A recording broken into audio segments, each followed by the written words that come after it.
1000 అబద్ధాలు చెప్పైనా సరే ఒక పెళ్లి చేయమంటారు.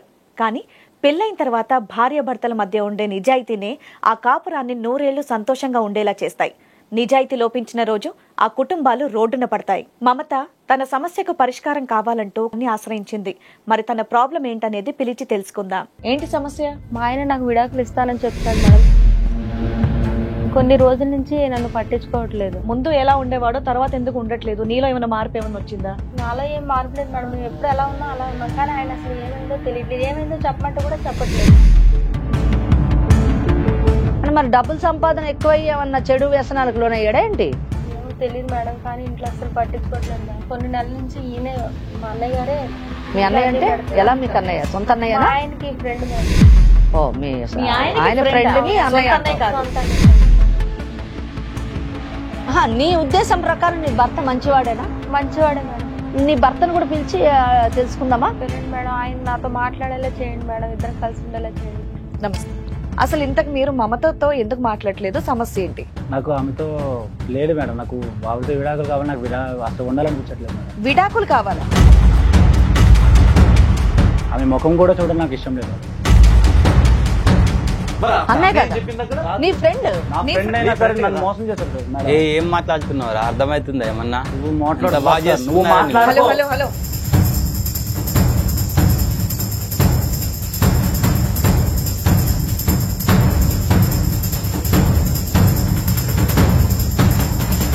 ఏంటిది కాలర్ పట్టుకొని కొట్టుకుంటున్నారు? సిగ్గుందా అసలు మీకు? అవునమ్మా, నీ భర్తని పరాయుడు వచ్చి కాలర్ పట్టుకున్నాడు. నువ్వు వాడిని వెనకేసుకొచ్చి మాట్లాడుతున్నావేంటి?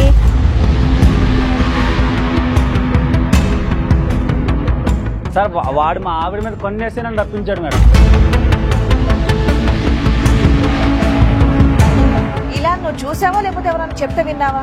నేను చూస్తాను మేడం. నువ్వు చూసావు? ఉన్నాయి మేడం, ప్రూఫ్స్ ఉన్నాయి మేడం. అది నీకు కూడా తెలుసు కదా. ఏయ్ మమత, నేను ఉండను మేడం. ఇప్పుడు వదిలేస్తానంటే ఎలా అవుతుంది? నేను పిల్లల్ని చూసుకున్నా, నీతో మాత్రం ఉండను నేను. ఇవిడికి విడాకులు ఇచ్చేసి పిల్లలు ఉంచుకుంటావా? ఉంచుకుంటాను సార్.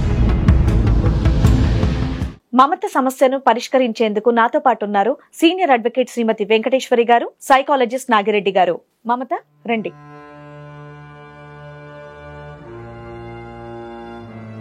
ఆయన ఎవరు? మా అన్నయ్య మేడం. మీ అన్నయ్య. ఎక్కడి నుంచి వచ్చావు? ఆంధ్రప్రదేశ్ నుంచి ఒక చిన్న మారుమూల గ్రామం నుంచి వచ్చాం మేడం. మీ ఆయన పేరు? విజయ్ మేడం. విజయ్. ఏంటి సమస్య? మా ఆయన నాకు విడాకులు ఇస్తానని చెప్తున్నాడు మేడం. కొన్ని రోజుల నుంచి నన్ను పట్టించుకోవట్లేదు. వాళ్ళ అమ్మగారితో ఫోన్ చేయిస్తున్నారు. ఆవిడ చెప్తుంది విడాకులు ఇస్తానంటున్నారు మా అబ్బాయి అని చెప్పి. కాదమ్మా, కొన్ని రోజులంటే అసలు నీకు పెళ్ళి ఎప్పుడైంది? ఎన్ని రోజులు బాగున్నారు? ఎప్పటి నుంచి విడాకులు ఇస్తాను? అసలు ఏంటి అసలు? పెళ్ళి 10 సంవత్సరాలు అయింది మేడం. నాకు 2 పిల్లలు కూడా ఉన్నారు. పెళ్ళై 10 సంవత్సరాలు అయింది, 2 పిల్లలు పుట్టిన తర్వాత విడాకులు ఇస్తానంటున్నాడు. దేనికి? కొన్ని నెలల నుంచి ఆయన సరిగా మాట్లాడడం కూడా మాట్లాడలేదు మేడం. అంటే ఎందుకు మాట్లాడలేదో నీకు అర్థమవుతుంది కదా? తెలియదు మేడం. అసలు ఏమైంది అనేది కూడా తెలియట్లేదు. ఏమైనా అడిగినా కూడా చెప్పట్లేదు. చాలా దూరంగా జరిగిపోతున్నాడు. ఇంటికి సరిగా రావట్లేదు. ఏదైనా మాట్లాడదామన్నా చిరాకు అయిపోతున్నాడు. పెళ్ళై 10 సంవత్సరాలంటే ఇప్పటికీ ఒకరికొకరు బోల్డ్ అంతా అండర్స్టాండింగ్ లో ఉండుంటారు కాబట్టి ఎందుకు మాట్లాడలేదు మీ ఆయన? ముందు ఎలా ఉండేవాడో తర్వాత ఎందుకు ఉండట్లేదు? నీలో ఏమైనా మార్పు ఏమైనా వచ్చిందా? నాలో ఏం మార్పు లేదు మేడం. మేము ఎప్పుడు ఎలా ఉన్నా అలా ఉన్నాం. కానీ ఆయన అసలు ఏమైందో తెలియట్లేదు. ఏమైందో చెప్పమంటే కూడా చెప్పట్లేదు. ఎంత అడిగినా అనిపిస్తోంది మీ ఆయన ఉద్దేశంలో? ఏమనిపించలేదు. ఆయన మంచోడే మేడం. కానీ ఎందుకు అవుతుందో అలానే తెలియట్లేదు. అసలు చాలా రోజుల నుంచి అలాగే పట్టించుకోవట్లేదు. ఇంటికి సరిగా రావట్లేదు. ఇంట్లో ఏమి ఇవ్వట్లేదు. నచ్చట్లేదా? బయట వాళ్ళు ఎవరైనా నచ్చుతున్నారా? నీ ప్రవర్తన ఏమైనా మారిందా? అది నీకన్నా తెలిసి ఉండాలి కదా ఎందుకు మారాడు అనేది. నేనైతే బానే ఉన్నాను మేడం. మరి ఆయన అంటే నాకు తెలియట్లేదు. ఎందుకు దూరంగా ఉంటున్నాడని తెలియట్లేదు. అసలు మీ ఆయన ఏం చేస్తాడమ్మా? రియల్ ఎస్టేట్ బిజినెస్ అని చెప్పేసి ఇక్కడికి వచ్చాం. వర్క్ చేస్తున్నాడు మేడం. ఎక్కడికంటే? హైదరాబాద్ లోనే ఉన్నాం మేడం. ఓకే. హైదరాబాద్ లో. ముందేం చేసేవారు మీ ఊర్లో ఉన్నప్పుడు? ముందు వ్యవసాయం చేసేవాళ్ళు.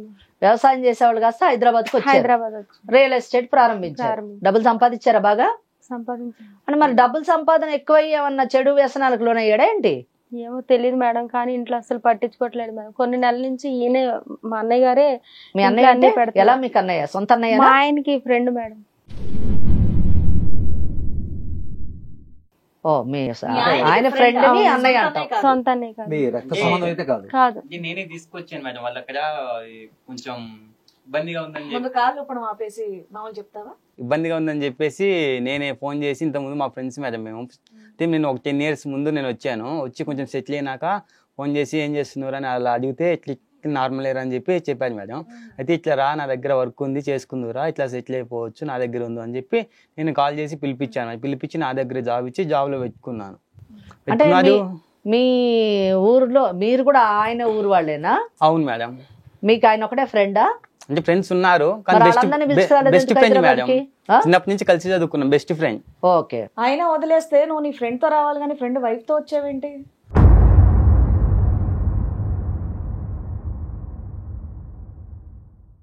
అంటే ఫ్రెండ్ ఇట్లా చేస్తున్నది మేడం, ఆఫీస్కి కూడా రావట్లేదు. అయితే మా చెల్లి వచ్చేసి ఇట్లా అన్న ఇట్లా జరుగుతుంది, ఇట్లా ఇంటికి రావట్లేదు, ఇట్లా కోపడుతున్నాడు, మాట్లాడట్లేదు, ఇట్లా సంగతి ఇట్లా బిహేవ్ చేస్తున్నాడు అని చెప్తే అసలు ఏమైందని నేను కూడా ఛాన్సార్లు అడిగాను మేడం. అడిగితే అసలేం చెప్పట్లేదు, నీకెందుకు, నీకు అనవసరం, నీ జాబ్ కూడా ఆయనలో మార్పులు బాగా కనిపిస్తున్నాయి. అవును మేడం. ఎందుకనేది తెలియట్లేదు. ఎందుకని తెలియదు, ఎన్నిసార్లు అడిగినా కూడా ఏం చెప్పట్లేదు మేడం. అంటే నువ్వు రియల్ ఎస్టేట్లోకి వచ్చిన తర్వాత అంటే డబ్బు బాగా సంపాదించడం, రకరకాల ఫ్రెండ్స్ అవ్వడం, వేరే దురలవాట్లు వస్తాయి కదా, అట్లాంటి మీకు ఆల్రెడీ అనుభవం ఉంటుంది కదా, అలాంటిది ఏం జరిగిందా?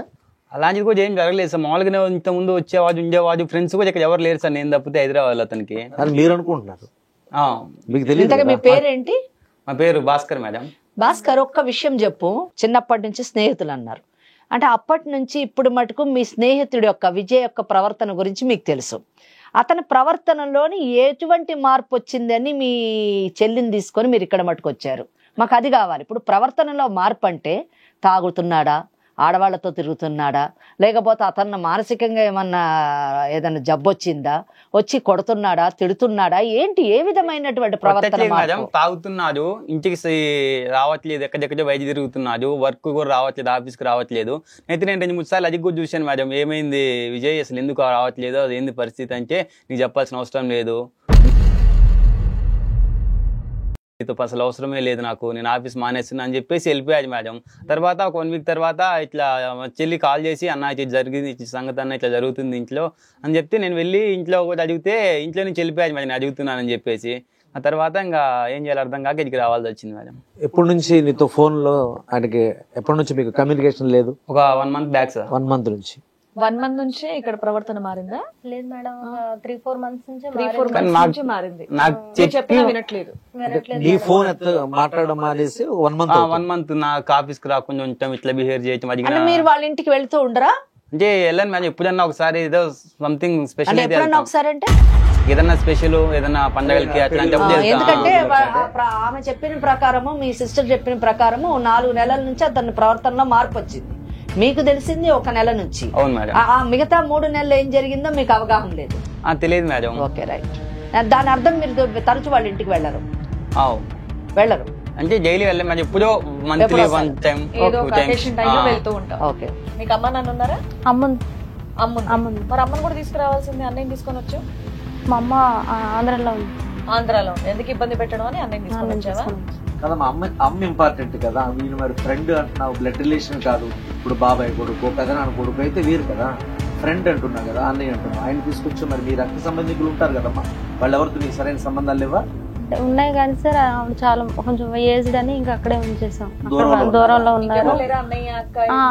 ఎవరు లేరు మేడం, ఒక్కదాన్ని. ఏంటి మీ ఆయనలో పెళ్ళైన స్టార్టింగ్ నుంచి కొద్దిగా 2-3 నిమిషాలు చెప్పమ్మా, ఏం గమనించావు అసలు? అప్పట్లో ఎలా ఉండేవారు? అంటే ఏదో మామూలుగా చెప్తున్నావు, నువ్వు పర్టికులర్ కొన్ని చెప్పగలవా? పెళ్ళైనప్పుడు ఎలా ఉన్నారు, తర్వాత 5 ఏళ్ల తర్వాత, ఇప్పుడు ఒక 4-5 months నుంచి తేడా వచ్చిందని చెప్తున్నావు కదా, కొద్దిగా మాకు అర్థమయ్యేటట్టుగా చెప్పు. తేడా ఏం జరిగింది? బానే అంటే అంటే మీరు సినిమాలకు వెళ్ళడం, షేకార్లకు వెళ్ళడం అన్ని బానే ఉన్నాయి. పెద్దలు కుదిర్చిన పెళ్ళేనా? ఫస్ట్ లో అన్ని బాగానే ఉన్నాయి. ఆయన బాగా చూసుకునే వాళ్ళు, బయటకు వెళ్ళేదైనా వచ్చేదని ఇద్దరు, ఆయన ఏమంటే అదే, నేనేదంటే ఆయన బాగానే చూసుకునేవాళ్ళు. దాని తర్వాత ఇక్కడికి వచ్చిన కొన్నేళ్ళ నుంచి కొంచెం అంటే బాగానే ఉన్నారు. ఇక్కడ కూడా 4-5 months నుంచి కొంచెం ఇబ్బంది పెడుతున్నారు. ఎందుకని తెలియట్లేదు, ఏమైందంటే కూడా చెప్పట్లేదు. ఇబ్బంది అంటే ఏం ఇబ్బంది అమ్మా? నీ ఫోన్ ఎత్తకపోవడం, ఫోన్ ఎత్తట్లేదు సార్. నెక్స్ట్ ఏంటంటే ఇంటికి కూడా రావట్లేదు, టైంకి రావట్లేదు. ఏం చెప్పినా అసలు దగ్గరికి వస్తే దూరం వెళ్ళిపోయింది, దగ్గరికి రానట్లేదా? అంటే భోజనం తినడం అలాంటివి కూడా ఏం లేవు, సినిమాలు షికార్లు అన్ని పోయాయి. పిల్లలతో మాట్లాడటం, పిల్లలతో కూడా కొంచెం తగ్గించేశాడు. ఈ మధ్య కాలంలో నీ భర్త అంటే లేటుగా వస్తున్నాడు అంటే బయటకి ఎక్కడితో వెళ్తున్నట్టు, భోజనం చేయట్లేదని చెప్తున్నావు. అంటే బయట ఎక్కడ తిరుగుతున్నారు, ఏమైనా జరుగుతున్నా అనుమానం ఏమైనా వస్తుందా ఆయన మీద? నీకు ఏమైనా ఎలాంటి అనుమానం ఏమైనా ఉందా? అనుమానం అయితే లేదు సార్, కానీ ఎప్పుడు నాతో బాగా మాట్లాడేవాడు, నా ముందు అన్ని మాట్లాడేవాడు. కానీ కొన్ని రోజుల నుంచి, కొన్ని నెలల నుంచి, ఒక 3-4 నెలల నుంచి అసలు నా ముందు మాట్లాడటం కాదు, ఫోన్ వస్తే కూడా బయట వెళ్ళిపోతున్నాడు. దగ్గరకు వస్తే దూరంగా వెళ్ళిపోవడం, అసలు నేను అన్నం పెట్టినా కూడా తినట్లేదు. అసలు ఎంతసేపు బతమాలుతున్నా కూడా కనీసం దగ్గర టచ్ చేయడానికి కూడా ఇవ్వట్లేదు. అంటే మొత్తం మీద నేను పట్టించుకోవట్లేదు, అవాయిడ్ చేస్తున్నాడు. ఒకప్పుడు బాగా ప్రేమించే భర్త, ఒకప్పుడు బాగా ప్రేమగా ఉండే వ్యక్తి టోటల్ గా మారిపోయాడు. అంతే కదా నీ బాధ? సో ఈమె వర్షంలో చెప్పేటట్టు ఏంటంటే ఇంకా మీ వారికి కొత్త ఫ్రెండ్స్ ఏమన్నా రావటమో, కొత్త ఫ్రెండ్స్ తో డిస్కషన్ లాంటివి ఏమైనా పెరగడం వల్ల ఇంట్లో మాట్లాడడం అనేది తగ్గించేసాడు. అలాంటి అనుమానం ఏమన్నా నీకు వచ్చిందా పోనీ? ఎందుకంటే నీతో మాట్లాడలేదు, ఫోన్ వస్తే బయటికి వెళ్ళిపోయి మాట్లాడుతున్నాడు అని చెప్పేసి అంటున్నావు. మరి అప్పుడు నువ్వు ఎప్పుడు ప్రశ్నించలేదా? నేను అడిగిన ఆయన నాతో అసలు మాట్లాడట్లేదు మేడం. ఏదైనా ఫోన్ వస్తే కూడా బయట వెళ్ళిపోతున్నాడు, మాట్లాడడానికి వెళ్తూ కూడా చేదరించుకొని దూరంగా వెళ్ళిపోతున్నాడు. అంటే ఒక చేదరించుకోవడమేనా, మరి చేసుకోవడం లాంటిది కొట్టడం కానీ, అంటే తిట్టడం వరకే? తిట్టడం వరకే, అసలు మాట్లాడట్లేదు. కొట్టేంత సీన్ ఇంకా రాలేదు. మొహం చూడడానికి కూడా ఇష్టపడట్లేదు. మొహం చూడడానికి ఇష్టపడలేదు. అంటే ఏదో మొత్తం మీద అదే నీకైతే మీ భర్త మీద ఎలాంటి అనుమానం లేదా? అనుమానం అయితే లేదు, కానీ మరి ఏమైందనేది నాకు కూడా తెలియట్లేదు. నీ ఉద్దేశం ప్రకారం నీ నీ భర్త ఉద్దేశం మంచివాడేనా? మంచివాడే మేడం. 100% నీ భర్త మంచివాడని చెప్తాను. మంచివాడే. మేడం చూస్తుంటే అంటే పల్లెటూరు నుంచి వచ్చింది కదా, సహజంగా మనం పల్లెటూరు నుంచి వచ్చిన ఆడపిల్లల్లో భర్తని ఎక్కువగా ప్రేమించడం, ఆరాధించడం, పైగా అక్కడి నుంచి హైదరాబాద్ రావడం, నాకు తెలిసి పూర్తి స్థాయిలో భర్తని పూర్తిగా నమ్ముతోంది. ఆ ప్రేమ దూరం అవుతుందనే ఫీలింగ్ తో తను అనిపిస్తుంది. ఎవరైనా గానీ సాధారణంగా కేసుల్లోని మీకు అనుభవం ఉంది, మాకు కూడా. వాళ్ళు చెప్పే వర్షన్ మేము చాలా మంచి వాళ్ళము, అవతల వాళ్ళే చెడ్డవాళ్ళు అని చెప్తూ ఉంటారు. వాళ్ళ భర్తను కూడా మనం పిలిచి తెలుసుకుంటే బాగుంటదేమో అని నాకు అనిపిస్తుంది. 100%. ఎందుకంటే మమత, నువ్వు అసలు అన్ని కూడా నువ్వు చెప్పే దాంట్లో అసలు మాకు చాలా ఆశ్చర్యం అనిపిస్తుంది. కేసు ఒక వింతగా ఉంది. ఎందుకు వింతగా ఉందంటే, సాధారణంగా అవతల వాళ్ళు చెడ్డవాళ్ళు అని చెప్తే, అవతల వాడు చెడ్డోడు కాబట్టి ఈ తప్పు చేస్తున్నాడు కాబట్టి ఆ తప్పును సరిదిద్దామనేటువంటి ఆలోచనలో మేము వెళ్ళొచ్చు. ఇక్కడ నువ్వు చూస్తేనేమో నా భర్త రాముడు దేవుడు అంటున్నావు, కానీ మళ్ళీ అట్ ద సేమ్ టైం నా భర్త నన్ను నిర్లక్ష్యం చేస్తున్నాడు అంటున్నావు. ఎందుకు నిర్లక్ష్యం చేస్తున్నాడు అంటే, నీ తరఫున ఎటువంటి తప్పు లేదని నువ్వు అంటున్నావు, అతను చెడ్డవాడు కాదంటున్నావు. మరి ఈ సమస్యకు పరిష్కారం ఏంటి? ఎలా మనం దీన్ని నిర్ణయించాలి? నీ భర్తను కూడా పిలిచి తెలుసుకుందామా? మేడం ఆయన నాతో మాట్లాడేలా చేయండి మేడం, ఇద్దరు కలిసి ఉండేలా చేయండి. అందుకే కదా మేము ఉన్నది, డెఫినెట్ గా అవన్నీ చేద్దాం. కానీ సో ముందు ఇప్పుడు మీ వారిని కూడా పిలిచి అసలు ఏంటనేది తెలుసుకుందాం. మమత భర్త విజయ్ని పిలుద్దాం. విజయ్ రండి, కూర్చోండి. నమస్తే. మీ భార్య మమత. సో ఇక్కడి వరకు వచ్చారు. ఏంటంటే 3-4 నెలల నుంచి నా భర్త నాతో మాట్లాడట్లేదు, అసలు సరిగా పలకరించట్లేదు, నేను మాట్లాడినా విసుక్కుంటున్నాడు, చిరాకు పడుతున్నాడు, నాకు నా భర్త అంటే చాలా ఇష్టం, కానీ నా భర్తలో ఎటువంటి మార్పు లేదు, బట్ నాతో ఎందుకు మాట్లాడలేదు అని చెప్పేసి తను చెప్తూ వచ్చిందనమాట. అసలు ఇంతకు మీరు మమతతో ఎందుకు మాట్లాడలేదు, సమస్య ఏంటి? నాకు ఆమెతో లేదు మేడం, నాకు ఆవిడతో విడాకులు కావాలి, నాకు అసలు ఉండాలనిపించట్లేదు మేడం. విడాకులు కావాలా? అదే 10 సంవత్సరాలు అయింది, 2 పిల్లలు ఉన్నారు, విడాకులు కావాలని సింపుల్ గా చెప్పేస్తున్నారు. ఆమె ముఖం కూడా చూడండి నాకు ఇష్టం లేదు. విజయ్ 10 ఏళ్ళు ఆల్రెడీ సంసారం చేసిన తర్వాత న్యాయం కోసం ఇక్కడ దాకా తను వచ్చింది అంటే మీరు స్ట్రైట్ అవే విడాకులు అంటున్నారు అంట. కనీసం అర్థం అవుతుందా మీకు? భారతదేశంలో పెళ్లిలు, సాంప్రదాయం, వ్యవహారం ఎన్ని ఉన్నాయి మనకి? అంత ఈజీగా మీరు నేను ఆ అమ్మాయి ముఖం చూడను, నాకు విడాకులు కావాలని స్ట్రైట్ అడుగుతా, అసలు ఏం జరిగింది చెప్తే కదా మాకు తెలిసేది. విడాకులు అన్న మాట అనేది అనలేదు, నువ్వు రావడమే అమ్మాయి అంటే నాకు ఇష్టం లేదు విడాకులు అనేస్తున్నావు. మరి ఈ విషయం 3-4 నెలల నుంచి అమ్మాయితో అసలు డిస్కస్ చేయలేదా నువ్వు? నాకు కొన్ని నెలలు బట్టి ఆమెని అసలు మాట్లాడాలి కానీ ఆవిడతో ఉండాలని కానీ ఉండట్లేదు మేడం. ఆవిడంటే నాకు అసలు చేదలు వస్తుంది మేడం. ఆ విషయం చెప్పారా విడాకులు తీసుకుందామని? ఆమెతో నేను అసలు మాట్లాడలేదు మేడం, అసలు చెప్పని కూడా చెప్పలేదు మేడం. అంటే మాట్లాడకుండానే విడాకులు వచ్చేస్తాయి. విడాకులకి తీసుకోవడానికి మన దేశంలోని కోర్టుకు వెళ్ళిపోగానే విడాకులు కావాలండి అంటే అదేదో వస్తువులకు ఇచ్చేస్తారని అనుకుంటున్నారా? విడాకులు తీసుకోవడానికి ఒక కారణం అంటే ఉండాలి కదా. ఆ అమ్మాయి ఇంత దూరం వచ్చావు, అసలు ఏంటి కారణం, ఏం జరిగింది చెబితే నిజంగా నువ్వు విడాకులు తీసుకోవాలా లేదా అన్నది మేము డిసైడ్ చేస్తాం. ఆ అమ్మాయి ఇప్పటివరకు మాకు ఎటువంటి గొడవ లేదు, ఎటువంటి ప్రాబ్లం లేదు, మా ఆయన తిట్టింది లేదు, కొట్టింది లేదు, మేమంతా బానే ఉన్నాం, 10 ఏళ్ళు చక్కగా కాపురం చేసామని ఆ అమ్మాయి చెప్తూ వచ్చింది. ఇప్పుడు డైరెక్ట్ గా రావడం కూర్చొని నాకు విడాకులు, ఆ అమ్మాయి చిరాకు అంటున్నావు. దేనికి వచ్చింది ఆ అమ్మాయి మీద నీకు చిరాకు? నాకు నచ్చట్లేదు మేడం. మేము పెళ్ళైన 10 సంవత్సరాల నుంచి చాలా బాగున్నాం మేడం. మేము ఊర్లోని వ్యవసాయం చేసినప్పుడు మేము అన్యోన్యంగా చాలా ఆనందంగా ఉండేది. హైదరాబాద్ రాకముందే మీకు పెళ్లి అయింది. అవును మేడం. అంటే మీరు వ్యవసాయం చేసుకునేటప్పుడే మీకు ఈ అమ్మాయితో పెళ్ళయింది. అవును మేడం, అయింది. Right okay. అప్పటి నుంచి వచ్చినవి చాలా ఆమె కోసం మా పిల్లల కోసం కష్టపడి ఇలా చాలా హార్డ్ వర్క్ చేసి మాకు పిల్లలకు మంచి చదువు రావాలని అన్ని చాలా చేశాను మేడం. కానీ నాకు ఈ లైఫ్ ఎందుకు చేశాను, నాకు అసలు ఈ మీద ఉండాలని అనిపించేలా చేసింది. ఊర్లో ఉన్నంత వరకు బాగున్నారు, సిటీకి వచ్చిన తర్వాత మీకు ఈ అమ్మాయి నచ్చట్లేదా? సిటీకి వచ్చిన కొన్ని రోజులు బాగున్నాం మేడం. తర్వాత కొన్ని పరిస్థితుల వల్ల నాకు ఇలాగా ఆమెను వదిలేసి సపరేట్ అయిపోదాం. కొత్త పరిస్థితులు ఏంటి? కొత్త పరిస్థితులు అంటే మేడం, నాకు ముందు నాకు పెళ్ళైన అప్పటి నుంచి ఉన్న అంత నాకు ఉండట్లేదు మేడం ఆమె మీద. అదే ఎందుకు? అదే ఎందుకు అని అడుగుతున్నా విజయ్, కదా. మీరు మీ ఫేస్ చూస్తే కూడా అర్థం అవుతుంది. చిరాకు, కోపము ఒకటి కాదు, అన్ని Frustration. కలుగుతున్నాయి, అన్ని కనిపిస్తున్నాయి మీ ఫేస్. కాదన్న, నేను నమ్ముకొని పల్లెటూరు నుంచి ఇక్కడికి వచ్చింది. మనకు తెలుసు కదా, భర్త అంటేనే భరించేవాడి కింద లెక్క. నేను బాగా ప్రేమిస్తుంది. ఆ అమ్మాయి ఏం చెప్తుందంటే, కొన్ని నెలలుగా నా భర్త సరిగా ఉండట్లేదు, నాతో ఇదివరకులా ఉండట్లేదు, నాకు న్యాయం చేయండి, నా భర్తతో నన్ను మాట్లాడేటట్టు చేయండి అడుగుతుంది. నువ్వు వచ్చిన వెంటనే విడాకులు అన్నావు, కొన్ని పరిస్థితులు అన్నావు. పరిస్థితులు అనేవి స్పెసిఫిక్ గా చెప్పాలి ఇక్కడ, ఎందుకంటే ఇక్కడ ఆల్రెడీ అడ్వకేట్ గారు ఉన్నారు, ఇక్కడ మేము సైకాలజిస్ట్ గా మేము ఉన్నాము.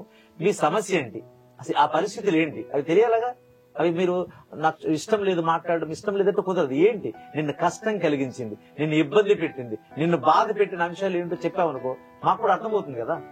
నేను జీవితాంతం హ్యాపీగా ఉందామని, చాలా ఫ్యామిలీ అంతా ఒక పొజిషన్ లో ఉందామని, పిల్లలకు మంచి చదువుదామని చెప్పి చాలా కష్టపడి హార్డ్ వర్క్ చేశాను సార్. నేను చేస్తే నా జీవితం నన్ను మోసం చేసింది.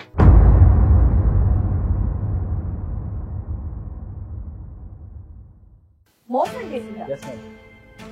ఏం మోసం? వాడు అది అన్నయ్యం తీసుకొచ్చింది. మీ ఫ్రెండ్ అన్నయ్య కదా? అన్నీ కాదు సార్ వాడు. మరి అన్నయ్య అన్నయ్య కదా? చెప్పిన నీ ఫ్రెండ్ నా నీ friend నీ నా friend friend కదా? మోసం చేశారు సార్. మరి ఏం మాట్లాడుతున్నావు? అర్థమవుతుందా ఏమన్నా? నువ్వు ఇంత మాట్లాడు బాగా సార్, చేసుకున్నారా నువ్వు నేను? మాట్లాడు. హలో కూర్చొని మాట్లాడు. వాళ్ళు ఇప్పటి వరకు నిదానంగా మాట్లాడారు. ముందు సమస్య ఏంటనేది కూర్చొని చెప్పు. ఒక మాట చెప్పు, నీ ఆర్థిక పరిస్థితి అక్కడ బాగోక పెళ్ళైన తర్వాత నా ఫ్రెండ్ ఆర్థిక పరిస్థితి బాగోక సార్. బ్రహ్మాండంగా ఉండాలని చెప్పేసి నిన్ను తీసుకొచ్చి రిలేషన్షిప్ లో పెట్టుకొని నీకు ఒక పొజిషన్ కల్పించాడు కదా. ఇప్పుడు పైగా ఫ్రెండ్ అని చెప్తున్నావు, పైగా తన కూడా నేను తినడానికి సైదులు చెప్పారు. ఇప్పుడు ఫ్రెండ్ మీద ఏంటి మళ్ళీ ఆరోపణ? వాడు ఫ్రెండ్ ఏంటి సార్, వాడి పెదవ సార్ వాడు. ఇప్పుడు అతని నమ్మే కదా నువ్వు సిటీకి సార్, వచ్చావు. వాడు మా ఆవిడ మీద కొన్నేసి నన్ను రప్పించాడు మేడం. ఓ గాడ్, ఇది మేడం? నిజమే? నిజం మేడం, అది ఎలా చెప్తారు మీరు చూసారా? నేను ప్రూఫ్ లోనే మేడం ఉన్నది. అంటే వాళ్ళిద్దరు అన్నా చెల్లెళ్ళు కాదు, వాళ్ళిద్దరి మధ్య అక్రమ సంబంధం ఉందని అక్రమ అంటున్నారు. సంబంధం ఉంది మేడం. దానిదైతే ఏం లేదు మేడం. లేనిపోని ఎవరు చెప్పి నువ్వు నేను అన్ని ఇలా మాట్లాడు. మాట్లాడుతున్నాను. నువ్వు ఎక్స్ట్రా మాట్లాడకు. విజయ్, ఇదిగో నేను మీరు కొంచెం మేడం, కూర్చొని ఒక్క మాట్లాడు. నిమిషం, కూర్చొని విజయ్, మాట్లాడు. ఏం ప్రూఫ్ విజయ్, ఒక్క నిమిషం, చూపించండి. ఒక్క నిమిషం. ఇంత అమాయకంగా ఉంది కదా అమ్మాయి, పల్లెటూరు నుంచి వచ్చింది కదా, భార్యనంతా అట్లా అనుమానిస్తారా ఎవడైనా? భార్య అని కాదు సార్, నేను అలానే చాలా సార్లు నా భార్య, నా ప్రపంచం, నా జీవితం, తనే నాకు సర్వస్వం అని అనుకుని నేను ఎంత ఇదిగా అన్యోన్యంగా చూసుకునేవాడిని. నన్ను ఇంత మోసం చేసింది సార్. నాకు చాలా అంటే చాలా లైఫ్ మీద చిరాకు వచ్చి, నా లైఫ్ మీద నాకు చిరాకు వచ్చిందంటే ఆమె మీద చిరాకు వచ్చి, అసలు నాకు ఎంత బాధ ఉందంటే లోపల అర్థమవుతుంది. మీరు ఇవన్నీ కరెక్ట్ తెలుసుకొని మాట్లాడుతున్నారా? నేను మీకు పెళ్లి 10 ఏళ్ళు అవుతుంది, మీకు 2 పిల్లలు కూడా ఉన్నారు. ఊరికే భార్య మీద అలాంటి నిందలు వేయొద్దు. మీరు చూసారా? ఏమన్నా ప్రూఫ్ ఉందా మీ దగ్గర? అన్నయ్య అని చెప్తోంది కదా అక్కడ నోట్ నుంచి అమ్మాయి. అన్నయ్య అంటే అన్నయ్య ఎలా అవుతాడు మేడం? అన్నయ్య ఎలా అవుతాడంటే నువ్వు చూసావా, లేదంటే ఎవరన్నా చెప్పిన మాటలు వింటున్నావా? ప్రూఫ్స్ ఉన్నాయి మేడం. ఏం ప్రూఫ్స్ ఉన్నాయి? విజయ్, మన దేశంలో తెలుసు కదా అన్నా చెల్లెల సంబంధం గురించి మనకి బోర్డంత విషయాలు ఉన్నాయి. ఎవరు దనక అలాంటిది మరి వాళ్ళది సక్రమ సంబంధం కాదు అక్రమ సంబంధం అని చెప్తున్నావు అంటే నీ దగ్గర అసలు ఎవరు ప్రూఫ్స్ ఉన్నాయా? ఎవిడెన్స్ లేకుండా మాత్రం అరే చక్కగా అన్నయ్య అని చెప్పేసి ఇక్కడ షో వర్క్ కూడా తీసుకొచ్చి మరి అమ్మాయి పరిచయం చాలా చేసుకున్నారా? ధైర్యంగా మాట్లాడటం తప్పు తీసుకొచ్చింది కదా. అక్కడికి, తనకెవరు లేరు, తనకెవరు హెల్ప్ చేయట్లేదు తీసుకొచ్చింది. నువ్వేమో నీ మానని అట్లా మాట్లాడుతున్నావే. సో ఇంత కోపం ఉన్నవాడివి మరి 3-4 నెలల నుంచి ఏమీ మాట్లాడుకుంటూ ఎందుకు సైలెంట్ గా ఉన్నావు నువ్వు? విజయ్, నువ్వు నిజం చెప్పు, నిజం చెప్పు. నీ భార్య నుంచి నీకు విడాకులు కావాలి అనేటటువంటి కోరికగా నీకుంటే విడాకులు తీసుకోవడానికి ఆమె మీద అపవాదం వేయాల్సిన అవసరం లేదు. ఏదో కారణం చేత తీసుకునేటటువంటి అవకాశం ఉంటుంది. కానీ ఇటువంటి అపవాదు వేసి నువ్వు విడాకులు తీసుకుంటే అది నీ మటుకు, నీ భార్య మటుకే కాదు, దాని యొక్క ప్రభావం పిల్లల మీద కూడా ఉంటుంది. కనుక బాగా ఆలోచించి నిజం చెప్పు. నిజం చెప్తే దానికి పరిష్కారం ఏంటి, దాన్ని ఏ విధంగా ఆ సమస్యను మనం పరిష్కరించవచ్చు అన్నది ఆలోచించవచ్చు. నిజం చెప్పు.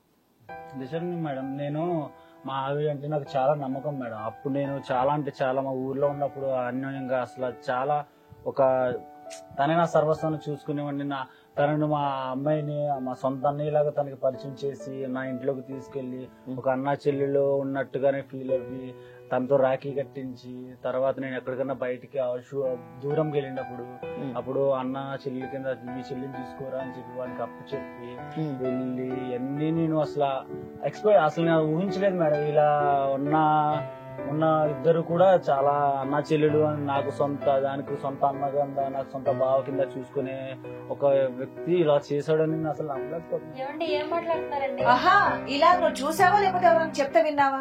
నేను చూసాను మేడం. నువ్వు చూసావు? ఉన్నాయి మేడం, ప్రూఫ్స్ ఉన్నాయి మేడం. విజయ్ అది చెప్తున్నాను ఏమా ఇక్కడ చాలా అమాయకంగా ఉంది ఈ అమ్మాయి చెప్తుంటే కూడా నమ్మాలనిపిస్తుంది. కాదు నువ్వు చెప్తుంటే కూడా కాదు. విషయం ఏంటంటే నువ్వు చెప్తున్న ప్రతి దాంట్లో కూడా నేను ఎప్పటి నుంచి నా అమ్మాయిని బాగా ప్రేమించాను, ఆరాధించాను, అయినా నన్ను మోసం చేసింది అని చెప్తున్నావు. కానీ నీ భార్య వచ్చి ఇక్కడ ఏం చెప్తుంది తెలుసా? నీ గురించి ఏమీ చెప్పలేదు. నా భర్త మంచివాడే, కానీ నాతో సరిగా మాట్లాడట్లేదు, నాతో సరిగా బిహేవ్ చేయట్లేదు అనే మాటే చెప్తుంది. ఇక్కడ మరి నా భర్త నాతో ఉండట్లేదు, కొన్ని తాగుడు అలవాటు ఉందా, లేదు, కొన్ని కొత్త పరిచయాలు ఏమన్నా అయ్యాయా, అది లేదు, ఏది లేదు, నాతో మాట్లాడలేదు అని మాత్రం చెప్తోంది. పూర్తిగా ఆ అమ్మాయి నీ మీద ఏమీ చెప్పట్లేదు, 100% నేను నమ్ముతోంది. ఇక్కడ వచ్చేటప్పటికి అంటే మాకు ముందుగా అడిగింది ఏంటంటే అతను తీసుకొచ్చాడంటే మా అన్నయ్య అని చెప్తుంది. అన్నయ్య ఎలాగమ్మా అంటే మా హస్బెండ్ యొక్క ఫ్రెండ్ అని చెప్పింది. అలాగే మీకు పల్లెటూరు నుంచి ఇక్కడ తీసుకురావడానికి కూడా కారణం అది. అంటే ఇన్ని రకాలుగా హెల్ప్ చేస్తాడు కనుక అన్నయ్య అనుకున్నాము, అంతే కదా. వాళ్ళు ఏది చెప్తే అది నమ్ముతాం. ఇప్పుడు నువ్వే చెప్తే అది నమ్మడానికి మేము కూడా రెడీగానే ఉన్నాం. కాకపోతే ఫ్యాక్ట్ చెప్పండి, మీకేమనిపించింది, మీరు ఏం చూశారు, మీరు విన్నారా, చూసారా, ఎవరైనా చెప్పారా? విన్నాను సార్. విన్నారు, చూడలేదా? చూడలేదు. మీకున్న సాక్ష్యాలు మా ముందు పెట్టగలరా? తప్పకుండా పెడతాను. మమత, ఏంటి మీ ఆయన ఏదేదో మాట్లాడుతున్నాడు, నువ్వేమో ఇందాక మా ఆయన చాలా మంచోడు అది ఇదన్నో, ఇదేనా మంచితనం? ఏంటండి ఇలా మాట్లాడుతున్నారు మీరు? ర్యాక్ కూడా తెప్పించి కట్టించారు కండి. చేయాల్సిన చేసేసి నువ్వు ఏదో నాటకాలు అడగండి. చూడండి మేడం, విడాకులు తీసుకోవడానికి ఇదే కారణం దొరికిందండి. నాకు విడాకులే కావాలి. విడాకులు విడాకులంటే ఇస్తారా? నాకు మాట్లాడితే అదే మాట్లాడుతున్నావు ఊరికే. నాకు ఒకటేమనిపిస్తుంది అంటే ఈయన కోపం, ఈయన ఆవేశం కనుక చూస్తే చాలా ధైర్యంగా మా ఆవిడ తప్పు చేసింది, వీడు మంచోడు కాదని చాలా ధైర్యంగా గట్టిగా చెప్తున్నాడు. ఈమె నోట్లోంచి ఈయన చెప్పిన మాట వల్ల ఒక మాట కూడా రావట్లేదు ఆవిడ నోట్లోంచి. ఇక్కడే నాకు అర్థమవుతుంది నేను మంచోని కాబట్టి. నిజంగా ఒక ఆడదాని మీద కనుక నువ్వు మంచిదాన్ని కాదని ఎవడైనా మగాడు చెయ్యి కనుక మాట్లాడినట్టే ఎవట్రా నువ్వు, మగడైనా సరే ఎవడైనా సరే లాగా చెంప మీద కొట్టాలి. నువ్వు ఇంత సైలెంట్ గా ఉన్నావంటే నాకు నిన్ను నమ్మబుద్ధి అవ్వట్లేదే. మమత, నిన్ను నువ్వు నిరూపించుకోవాల్సిన అవసరం ఉంది. ఇక్కడ నువ్వు గట్టిగా మాట్లాడాలి. చెప్పు, నువ్వు నిజం చెప్పాలి, నిజం చెప్పాలి. ఏదైనా కానీ నువ్వు తప్పు చేయకపోతే నేను తప్పు చేయలేదు అని మాట్లాడలేకపోతున్నావు కదా. మాట్లాడలేదు మేడం, నేను మంచోని కాబట్టి నా మీద నిందేయడానికి ఏముండదు. అది చేసింది కాబట్టి దాని మీద నిందంది కాబట్టి ఏం మాట్లాడలేకపోతుంది మేడం. నాకైతే నువ్వు చెప్పిన నిజం అనిపిస్తుంది. ఆవిడ ఇంత సైలెంట్ గా కూర్చుంది. నిజంగా ఎవడన్నా వచ్చి ముందు వచ్చి నువ్వు మంచిదాన్ని కదా, నువ్వు చెడ్డదాన్ని అంటే కనుక లాగా ఒకటి పీకి కొడతాను నేనైతే. మేడం ఇలా ఆలోచిస్తే తనే కరెక్ట్ అనిపిస్తుంది మేడం. నాకు చూస్తే కూడా అది అనిపిస్తుంది. అది కాదండి, మీరు ఇంత ఖచ్చితంగా చెప్తున్నారు కదా, మేము మాటలు బట్టి నిర్ణయం చేయలేము. మీ నిజంగా అమ్మాయి తప్పు చేసిందని సాక్ష్యాలు ఏమన్నా మీ దగ్గర ఉన్నాయా? ఉన్నాయి మేడం.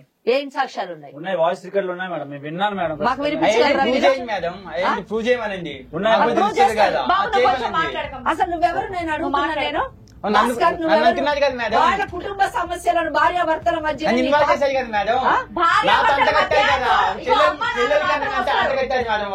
అదే అది అంటగట్టారో నిజమో తెలుస్తుంది.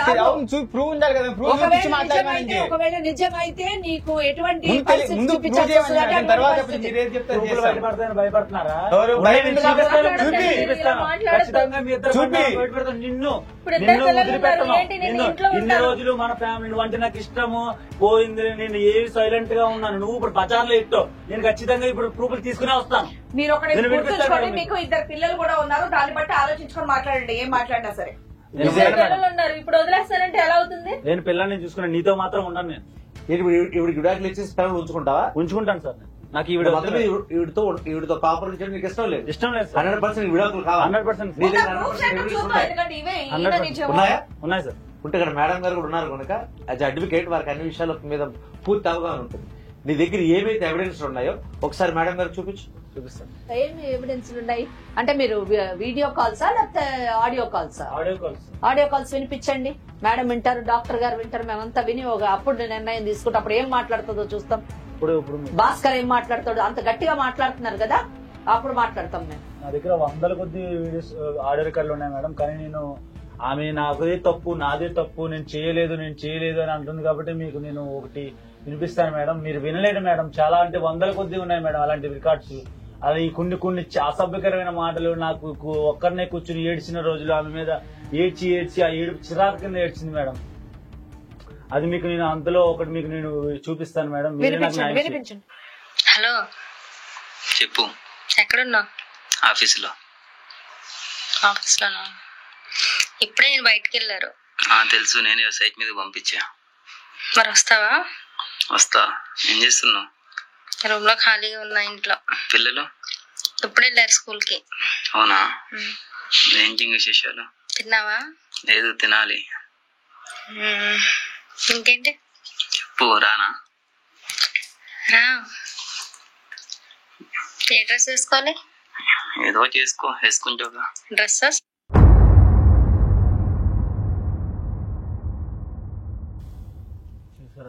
Voice is very clear madam. ఇంతకు మించి ఇంకా వినలేం కూడా. వాయిస్ ఇస్ క్లియర్ కంటే content is very clear. Yes madam. అంటే యాజ్ ఎ లాయర్ మీకు చాలా ఈజీగా అర్థమవుతుంది. దురదృష్టకరమైనటువంటి విషయం. ఎందుకంటే చాలా ఎందుకంటే క్లియర్ గా నేను ఫస్ట్ హలో, హలో. చేశాను సార్. ఏ బాబు, ఇట్రా. కూర్చో అక్కడ, ముందేట్రా. కూర్చో అక్కడ. ఒక్క నిమిషం. చాలా మాట్లాడావు కదా. ఇందాక ఏదో మాట్లాడావుగా. కూర్చో, ఆగు. ఇందాక చాలా ధైర్యంగా మాట్లాడినప్పుడు ఇవన్నీ కూడా ఫేస్ చేయాలి.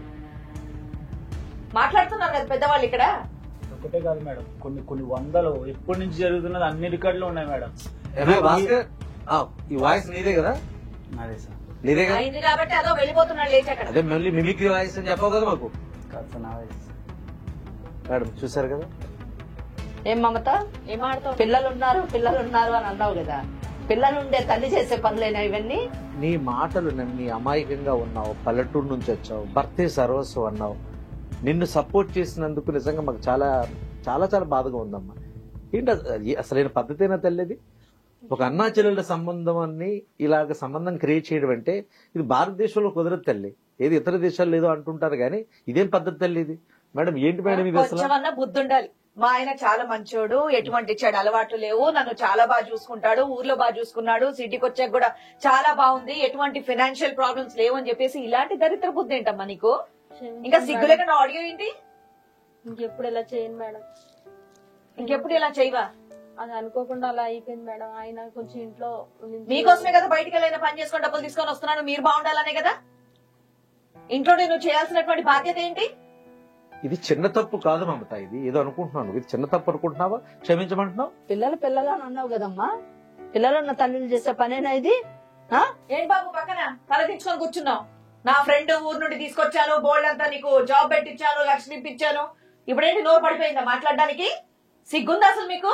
భాస్కర్, మీరు చేసిన పని చాలా దారుణం అమ్మా. ఎందుకంటే సంబంధం ఎట్లాగైనా పెట్టుకోవచ్చు కానీ ఒక చెల్లెలు అక్క అనే ఆ రిలేషన్ తో ఇట్లాంటి సంబంధం పెట్టుకోవడం అనేది చాలా చాలా దారుణమైంది. ఇందాక ఈవిడ డైలాగ్, అన్నయ్య రాఖీ తీసుకొచ్చావు కదా, నీ ముందే రాఖీ కట్టాను కదా అంటుంది ఆవిడ. అంటే ఇది కేవలం ఎదుటి వాళ్ళని నమ్మించడం కోసం ఒకటి, అంటే మనం చేసే పనిలో ఒకటి.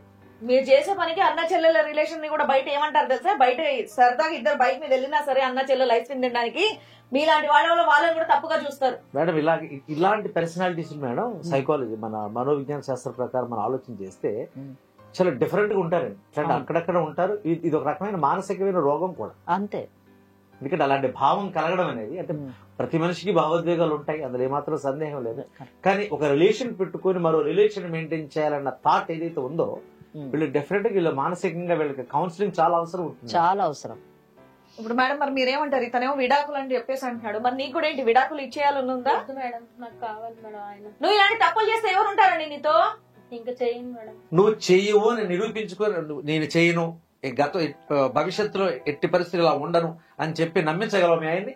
అంత ప్రేమించే భర్తని నమ్మిస్తాను, కానీ మా ఆయనే కావాలి నాకు. మీ ఆయనే కావాలి అంటే 100% ఇంకా భాస్కర్ తో ఎలాంటి సంబంధం లేకుండా ఉంటానంటావా? ఉంటాను సార్. మేడం ఇది నమ్మచ్చా మేడం? మీ సర్వీస్ లో బోల్డెన్ కేసులు వచ్చి ఉంటాయి. Is it? నాకు ఈ కేసులోని ఒక చిన్న అంటే వెరీ క్రూషియల్ పాయింట్ మిస్ అయినట్టు నాకు అనిపిస్తుంది. ఆ ఒక్కటి నేను క్లారిఫై చేసుకొని ఏం చేస్తే బాగుంటుంది ఈ కేసులో, అసలు ఎందుకు ఇలా జరిగింది అన్నది మనం ఒక 2 నిమిషాలు మాట్లాడుకోవచ్చు. ఇక్కడ నేను భాస్కర్ ఒక ప్రశ్న అడగాలనుకుంటున్నాను. భాస్కర్, నీకు పెళ్లి అయిందా? ఎన్ని మేడం? అయింది. పిల్లలు ఉన్నారా? లేరు మేడం. పిల్లలు లేరు, భార్య ఉంది, మీరిద్దరు కలిసే ఉన్నారు. కలిసి అంటే ఉన్నాం వీళ్ళ మేడం. పెళ్లి కన్నా ముందు జరిగిందా తర్వాత జరిగిందా? తర్వాతే మేడం. సో డాక్టర్ గారు ఇక్కడ వీళ్ళది విన్నారు కదా, సో మంచి భర్త అయిన తర్వాత కూడా వీళ్ళు ఇలా బిహేవ్ చేస్తున్నారంటే మీకున్నటువంటి అనుభవంలో వీళ్ళ మెంటాలిటీస్ ఎలాంటివో తెలుసుకోవచ్చా? శివాణి గారు ఇక్కడ వెరీ పర్టికులర్ గా కొన్ని విషయాలు మాట్లాడుకోవచ్చండి. ఏమై విజయ్, మీరు మొదటి నుంచి నీ భార్యని ఇష్టపడుతున్నారు, ప్రేమించారు కొద్ది నెలలుగా, అంటే మీరు చూసింది, మీరు విన్నది. సో చట్టం గురించి చాలా చక్కగా చెప్పారు. మరి నువ్వేమంటున్నావు? ఇప్పుడు నువ్వు విడాకులే తీసుకుంటావా, లేదంటే కాంప్రమైజ్ అయిపోయి మీ ఆవిడతో ఉంటావా? ఎందుకంటే ఒక విషయం కూడా ఆలోచించాలి, ఏంటంటే తను హౌస్ వైఫ్ అని చెప్పింది ఇందాక మాటల్లో, దానికి తోడు 2 పిల్లలు అని చెప్పింది, తను నీతోనే ఉంటానని చెప్పేసి అంటుంది. మరి 2 రకాల ఆలోచన అనేది నీ మీదనే వదిలేస్తామని చెప్పేసి అన్నారు. మరి మేడం గారు నువ్వేమనుకుంటున్నావు? నేనైతే విడాకులు ఖచ్చితంగా కావాలి మేడం. నేనైతే అసలు ఉండలేను మేడం. విజయ్ ఒక్కటి కూడా ఆలోచించు, మీది 10 సంవత్సరాల కాపురం, 2 పిల్లలు, తనకి వేరే వర్క్ చేయడం అనేది కూడా చేత కాదు, ఇంట్లోనే ఉండి వండి పెట్టడం మాత్రమే తెలుసు. అది కూడా నువ్వు దృష్టిలో పెట్టుకొని ఆలోచించాలి. లేదు మేడం, ఇన్ని సంవత్సరాల నుంచి పెట్టుకున్న నమ్మకాన్ని మొత్తం తీసేసి నా జీవితంలో తను నాకు వద్దు మేడం. తనకి ఎంత కావాలన్నా నేను ఇచ్చేస్తాను మేడం. పిల్లల్ని నేను పెంచుకుంటాను, ఇటువంటిది పిల్లలకి లోటు రాకుండా నేను చూసుకుంటాను. ఆవిడకి నేను కావాల్సింది ఇస్తాను, నాకు మాత్రం ఆవిడ వద్దు మేడం. ఒక్కసారి అనుమానం అనేది మొదలైన తర్వాత జీవితంలో నేను మళ్ళీ ఆవిడని దగ్గర చేర్చుకుని అంత లేదు సార్ నాకు. అసలు అప్పుడు నేను ఎంత ప్రేమగా చూసుకున్నానో ఆమె అదంతా నా నమ్మకాన్ని ఒమ్ము చేసి నా గుండెల మీద తన్నేసి వెళ్ళి నన్ను పట్టించుకోకుండా వేరే నా సొంత ఫ్రెండ్ తోనే ఇలా చేసిందంటే నాకు అసలు ఎందుకంటే ఇప్పుడు జీవితం ఆయన వర్షంలో మేము ఏమీ చెప్పలేము, ఎందుకంటే న్యాయం అంతా ఆయన వైపే ఉంది, తప్పు మొత్తం నీ వైపే ఉంది. మీ ఆయన ఇంత మంచోడు అయ్యి ఉండి నువ్వు తప్పు చేసావు చూడు, పోనీ దుర్మార్గుడు మూర్ఖుడు అయ్యి ఉండి ఏమైనా చేసినా ఏమైనా మాట్లాడడానికి మేడం ఇంకోటి ఏదన్నా చెప్పేవాళ్ళు. ఇంత మంచోడిని పెట్టుకుని నువ్వు చేసావంటే నువ్వు ఎంత ఇంకేం మాట్లాడలేం. ఇప్పుడు దాకా అయిపోయింది తప్పు, సారీ మేడం, ఇంకెప్పుడు చేయను మేడం. ఎప్పుడు చేయనంటే ఆయనకి అసలు నమ్మకమే లేదు, నీ మొహం కూడా చూడటం ఇష్టం లేదు అంటున్నాడు. సారీ చెప్తే అయ్యేది కదా బాబు. విజయ్ ఒక్క మాట అయ్యా, ఇప్పుడు మేడం గారు చెప్తారు చట్టం నీ వైపే ఉంది. ఇక్కడ నువ్వు కుటుంబ నేపథ్యం, ఆ అమ్మాయికి సంబంధించి ఇంతకాలం ప్రేమించి 10 ఏళ్ల పాటు కాపురం చేసావు కనుక ఒకసారి ఆలోచించాయి. ఎందుకంటే ఇది చెప్పడం మాకు కూడా కాస్త ఇబ్బందిగానే ఉంది, కానీ ఇది బాల్ ఈజ్ నీ కోర్టులో ఉన్నట్లు లెక్క. అందుకని ఒక్కొక్కసారి పెద్ద మనసు చేసుకుని ఏమైనా అవకాశం ఉంటే ఆ అమ్మాయిని చేరదీయడానికి, అంటే ఇప్పుడు వాళ్ళ అన్నయ్యలు వాళ్ళ కుటుంబ సభ్యులు వచ్చి నేను బతిమాలి నీ కాళ్ళు కడిగి ఆ నెత్తి మీద వేసుకుంటారు. పొరపాటు కూడా జీవితంలో ఆ అమ్మాయికి తప్పు చేయదు, హ్యాపీగా నీతో ఉంటూ అని ఆ అమ్మాయి వాగ్దానం చేస్తుంది. పెద్ద మనసు చేసుకుని ఆ అమ్మాయికి నువ్వు చేరదీసే ప్రయత్నం చేస్తావని ఆలోచన నాకు. నువ్వే బతులు ఆడుకోవాలి, ఎందుకంటే న్యాయం మొత్తం అతని వైపే ఉంది, తప్పు చేసినంత నువ్వే కాబట్టి నువ్వు ఇంత సైలెంట్ గా నిల్చుంటే కుదరదు. నువ్వు మాట్లాడు, నువ్వు నా దగ్గర రాకు, నేను చూస్తేనే చిరాకు వస్తుంది నాకు. మన రాదు, చూడండి, పిల్లల్ని నేను చూసుకుంటాను, నీకు ఏం కావాలని నేను ఇస్తాను మేడం. చూడండి మేడం, నాకు అసలు ఈమెను చూస్తేనే చిరాకు వస్తుంది మేడం. విను ఆమె చెప్పేది విను, కొంచెం విను, ఏం చెప్తుందో విను, చూద్దాం. అసలు ఇంకెప్పుడు విజయ్ ఒకసారి వినయ్యా. నువ్వే కావాలి. వద్దు సార్, నాకు అసలు ఈమె మీద నమ్మకం కుదరట్లేదు సార్. నాకు ఈమె అంటే చిరాకు వస్తుంది సార్. మేడం మీరైనా చెప్పండి మేడం, నాకు వద్దు మేడం. 10 ఏళ్ల జీవితం అయ్యా. నేను ఉండలేను. నేను ఏదో నాకు వస్తారు వద్దు సార్, నాకు విడాకులే కావాలి సార్. నాకు ఈమె చూస్తేనే చిరాకు వస్తుంది సార్. వద్దు, No, నువ్వే తర్వాత కావాలి. ఆలోచించాల్సింది ఏంటంటే పిల్లల్ని మేనేజ్ చేయడం కూడా కష్టం. నువ్వు బయటికి వెళ్ళి పని చేసినప్పుడు పిల్లల్ని ఎవరు చూస్తారు? నేను మరి? చూసుకుంటాను మేడం. ఇలాంటి వాళ్ళ దగ్గర మాత్రం పిల్లని చేరనివ్వండి మేడం. నేను నాకు అసలు వద్దు లేదు, మేడం. ఇంక తప్పు నాకు చేశాను, మీరు నన్ను చూస్తేనే క్షమించు. చిరాకు. మేడం పిల్లల మీరు కోసం చెప్పండి మేడం, నేను ఆలోచించు, అసలు నా కోసం కాదు, మేడం పిల్లల నాకు కోసం వద్దు మేడం. ఆలోచించు ఒకసారి. మేడం మీరు చెప్పండి మేడం, నాకు వద్దు మేడం. ఇవి మమత నువ్వు వెళ్ళి అక్కడ కూర్చో. భాస్కర్ ఓ పని చేద్దాం, నువ్వు చేసిన పనికి అంటే ఆమెకి నువ్వంటే చాలా ఇష్టము, నీకు ఆమెంటే చాలా ఇష్టం. ఆమె నీ గురించి భర్తను కూడా మోసం చేసింది. ఈ రోజు భర్త విడాకులు తీసుకుంటా అంటున్నాడు, ఆమె చాలా ఫ్రీ అయిపోతుంది. నువ్వు కూడా నీ భార్య నుంచి విడాకులు తీసుకొని ఈమెను పెళ్లి చేసుకో, అన్ని ప్రాబ్లమ్స్ సాల్వ్ అవుతాయి. నా కుటుంబాన్ని నాశనం చేసుకోలేను కదా మేడం.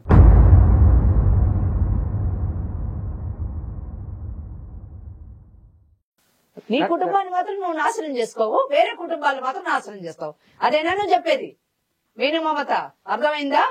మేడం చట్టంలో ఏమైనా ఉందా ఇట్లాంటి మీద కేసు డెఫినెట్లీ తప్పకుండా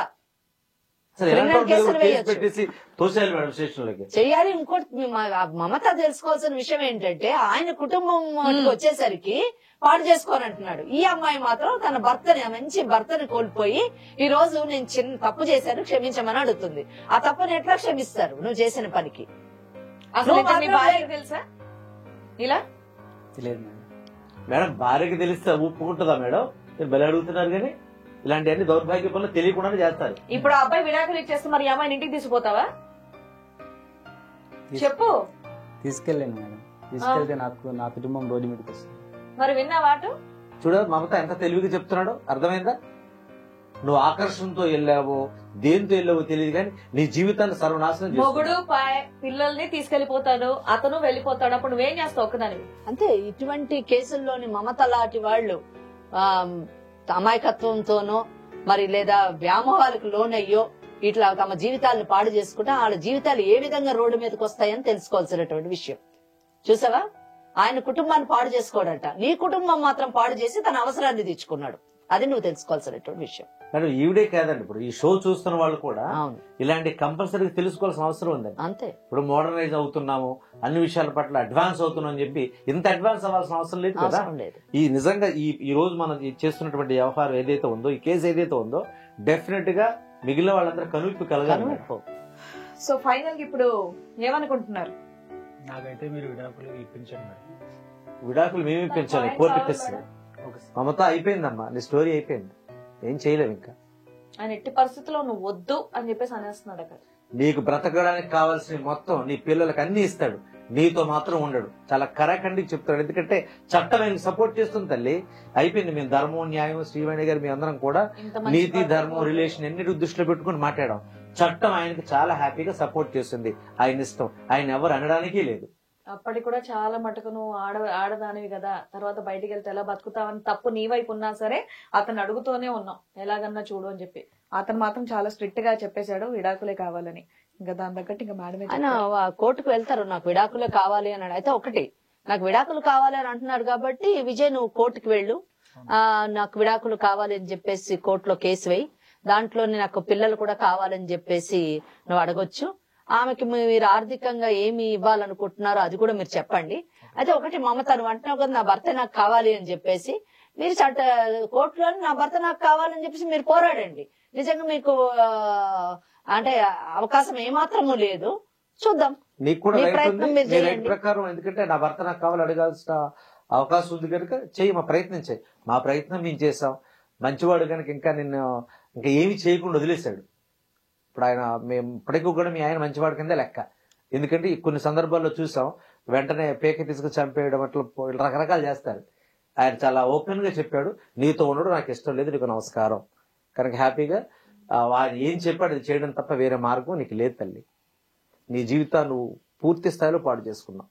so thank you so much lawyer Venkateswari గారు. అండ్ అలాగే థ్యాంక్ యూ సో మచ్ అండి నాగిరెడ్డి గారు. థ్యాంక్స్. Thank you. ఒక ఆడదాని మెడలో 3 ముళ్ళు వేయటం అంటే జీవితాంతం కష్టమైన నష్టమైన తోడుంటానని అగ్నిసాక్షిగా మాటివ్వటం. ఇప్పుడు ఆ 3 ముళ్ళ బంధం చిక్కుముడిగానే ఉంది. ఆ చిక్కుముడి తొలగిపోతేనే మమత సమస్యకు పరిష్కారం దొరుకుతుంది. మరో సమస్యతో మళ్ళీ కలుద్దాం.